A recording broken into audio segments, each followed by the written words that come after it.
Pada suatu pagi yang indah, Alhamdulillah dah sampai pun kat sini. Yeay. Tapi kena tinggal sorang-sorang.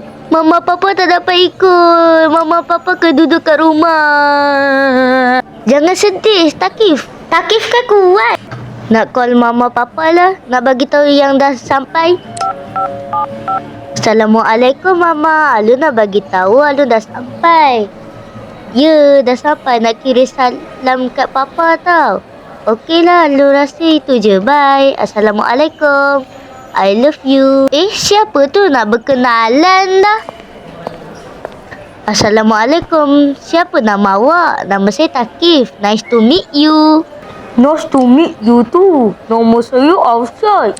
Saya datang sini sebab dapat surat kena pindah sini. Dapat sekolah kat sini. SMK Batu Kawah.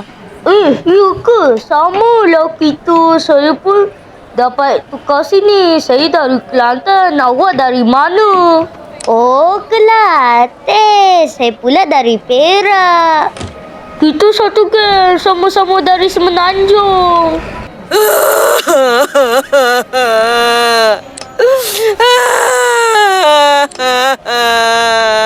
Kenapa dia tu? Cak Arsyad, saya nak pergi kat dia.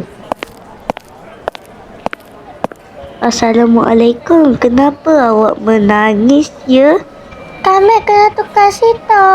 Kami sekolah kat SMK Batu Kawah. Oh, jom sini-sini. Okey. Nama saya Takif. Itu pula Arsyad. Siapa nama awak? Oh, Takif dan Arsyad. Nama kami Faris. Selamat berkenalan. Selamat berkenalan juga. By the way, awak dari mana? Saya dari Perak. Dia pula dari Kelantan. Oh, kalau kami dari Sarawak.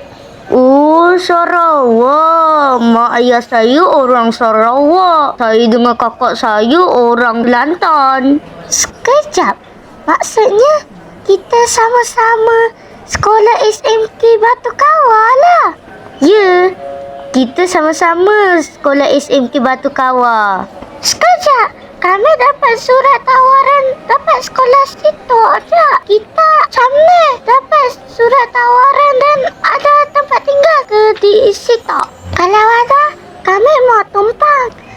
Mana ada? Maksudnya kita sekolah kat sini, tapi rumah tak ada. Tidak.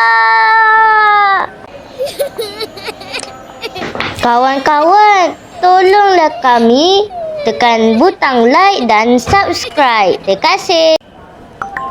Korang, phone saya berbunyi jap ya. Saya nak tengok. Yeay! Alhamdulillah kawan-kawan. Kita dapat rumah sebab bantuan daripada penonton kita. Terima kasih kawan-kawan yang tekan butang like dan subscribe tu. Semoga dipermurahkan rezeki.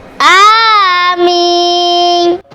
Kawan-kawan, komen nak kalau korang nak tengok rumah kami. Terima kasih.